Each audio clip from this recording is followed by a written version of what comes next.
Okay, next clip, I'm going to be cooking this.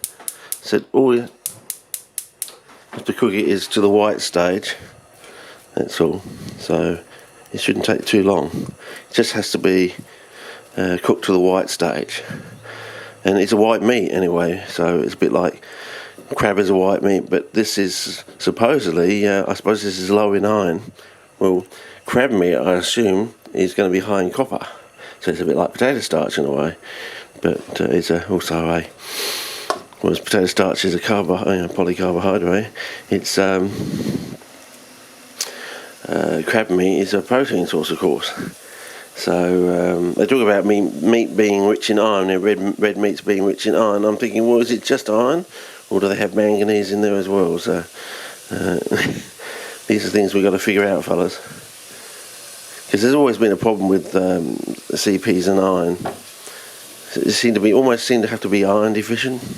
But as I said, I've noticed recently now that Capensis cuttings don't seem to really strike well unless they are nice and green, and they seem to like a bit of iron or possibly manganese to actually get to that green colour where they will actually strike, which is rather strange. So there's probably a lot more going on that we're going to slowly work out.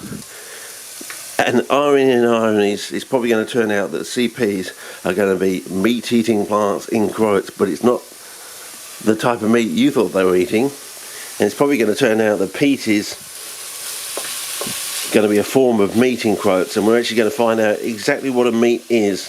We're actually going to get so far to find the fundamental rubric that we may even come up with a new concept of what meat really is. You know, there's a standard definition at the moment, but is that really true? Can you go deeper and say other things can be called meat because, and we find that there's some fundamental property of other things that can act in this sort of meaty way that meat itself has, but no one has noticed, or something like that. You know, all meats have this thing, but no one's noticed it, sort of thing, and other things that we don't normally call meat that can be used as meat also have this property. Maybe it's going to be a case like that, I don't know. I'm just rambling on, giving you some suggestions and ideas why I'm basically wasting time, because I don't think it's going to cook in enough time for me to get this Milanix out. And I'm just getting the sharp blades. I'm going to put it into there, fellas. So while it's cooking, I just thought I'd show you what I was going to do. So put it in there, this goes on, and then you'll see me zapping it up, but that's only when this is cooked. Normally I'd have this down to about a third the normal size if I just a proper satay, but for the purposes I'm doing, and for the first run really for this sort of soil, I don't think that's going to be enough. I'm not sure. I want 8 spoonfuls basically, because the amount I'm making up today hopefully will be covering a 5 litre pot sort of thing, so which is half a 10 litre, so I'm thinking of calculating it that way. So I'm going to have at least 3 eggs, I think, maybe 4 eggs, I'm not sure.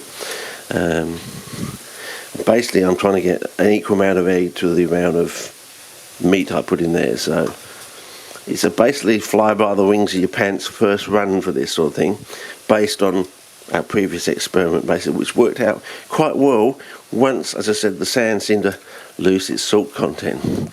So now, will we get the active growth of that pot, but much early on, after 3 or 4 days, will we get the red organism in the soil because there's no salt in the perlite? And will we get much more rapid growth equaling the weeds out there with a lovely, nice, large green leaves with no nutritional deficiency sort of thing? And if so, that's going to head us in a whole new direction, and we're probably going to end up with a completely peat devoid medium with some sort of replacement, and we're going to probably get to some fundamental understanding of what peat really is, what meats are really, and how they degrade and so on and so forth. And we're going to probably come down to some fundamental discovery about carnivorous plants, you know, that either puts them in line with or separates them out on the edge of all other sort of plants in a way, you know. But it's rather funny that you always find CP weeds growing with CPs. and quite a few CP weeds are harder to grow than you think. They're a bit like rhubarb or horseradish and things like that. You know, they seem like nice classic vegetable sort of plants, that they're harder to grow than you think. And there's all these classic stories about, you know, they need this, they need that, and people have been trying to grow